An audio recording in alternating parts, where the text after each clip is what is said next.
Hello YouTube, so I'll be making a tutorial on JFrame within Ready to Program Java. Just saying this before I start the tutorial, there are some limitations within Ready to Program Java, not only because of the Java version number, but also because Ready to Program conflicts with certain elements.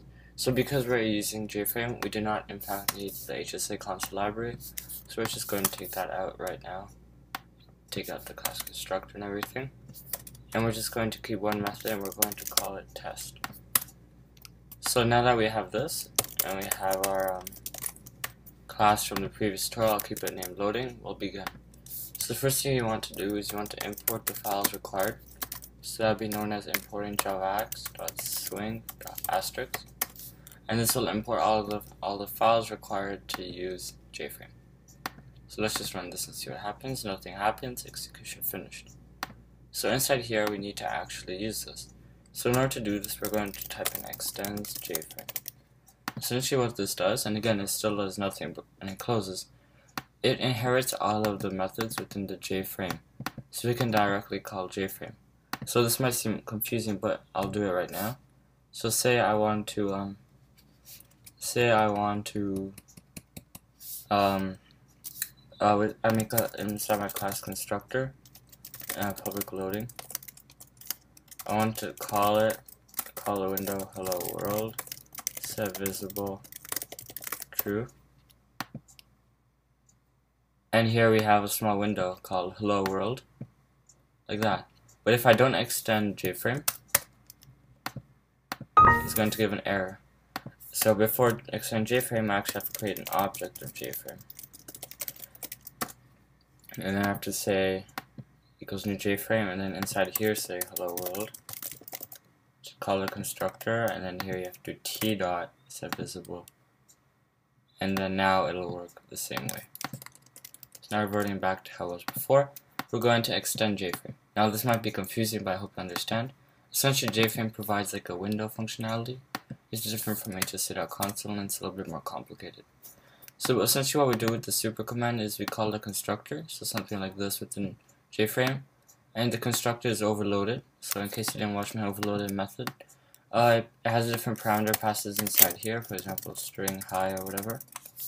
So you can actually change the name of the JFrame up here using the super command if you inherit everything by extending JFrame. So here we have hello world with a Java. You can make it bigger and smaller however you wish. So the next command we need to learn is set size. So now because we're extending JFrame, you don't have to use an actual object JFrame, you just do set size. And let's say I want the size to be 900 by 200 pixels. You just type in the X coordinate and the Y coordinate, and then you press run, execute and loading. And here we see hello world, and we have our window currently present. Now let's say we want to add this little button within our JFrame. We're going to do the following. So for everything in Java, it starts with J. So let's say JButton hi equals new JButton. Inside here, we're going to type in whatever we want to be inside the button. So let's say hi. Hi. I am learning on YouTube. What we're going to do now is we're actually going to add this component. So we just do add hi. Now let's run it and see what happens. If Ready to Program will cooperate. Let me save this in case something happens. And it says do not lose adding and use loading.get content pane instead. So let's try that. So get content pane, we don't need loading. .add, and it says missing. So we're going to add hi. And then here it says hi, I'm learning YouTube. And now there's a very, very large button that fills the whole screen. And take note of this. This actually resizes according to however you want it to go. So generally it resizes depending on the actual formatting. So see here, it actually resized, but then you need to revalidate it each time. Fraps actually appeared over here saying how many frames I have per second, which is interesting. So yeah, this is essentially how you add a button. Then you can add a JLabel. So let's say JLabel by how to equals new JLabel. So this is essentially a label. So say hello world, I'm a label. Now let's get the content pane, and let's add how to. Now if this would load, hello world, I am a label. So now you can see that hello world, I am a label within this JFrame. However, it cancels out the hi. So yeah, this is just a basic introduction to JFrame. Now I'll show you one small problem. So say we're implementing ActionListener.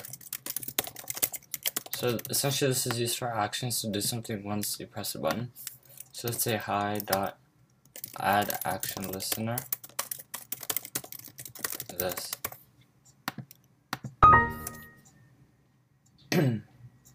So let's say, okay, let's import java.awt.event.asterisk. So now we have to do public void action performed, and this is why I should have done in this tutorial.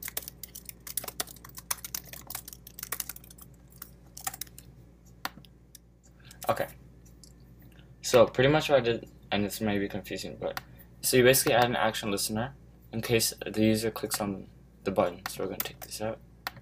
So we're going to add an action listener to this. So this would be JFrame. So we're going to add an action listener to this. The object is here of hi. So we're going to add an action listener to the J button hi, so that whenever the user clicks on it, it will call this abstract method. So this method will be thrown by the action listener.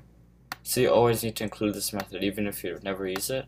If you implement action listener, you have to override this method by just putting in this exact sequence of letters minus the variable names. You can do whatever you want. So we're going to do action E, and then we're going to do system.out.println and then hello world. So let's just try this and see how it works. Essentially what it should do is it should output hello world once the user clicks on the J button. So let me just restart ready to program because it's currently not cooperating with me. Let's go. Okay. Hi, I'm learning on YouTube. And then it outputs hello world. So this is essentially how this works. Now if you have multiple buttons, you're actually going to use the getAction command method. So let's say if e.getAction command equals flow, then we're going to do a system.out.println hello, else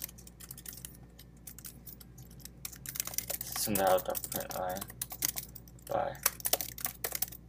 Okay, so pretty much what this does is when I click on it, it does by. So what does that mean? We take our reference to the action event.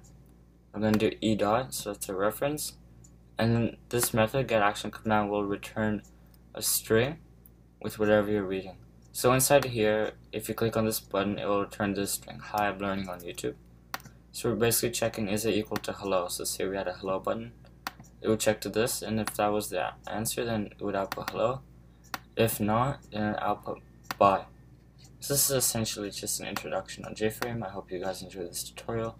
And if you want more tutorials, please comment below on what you want to learn. Thanks for watching.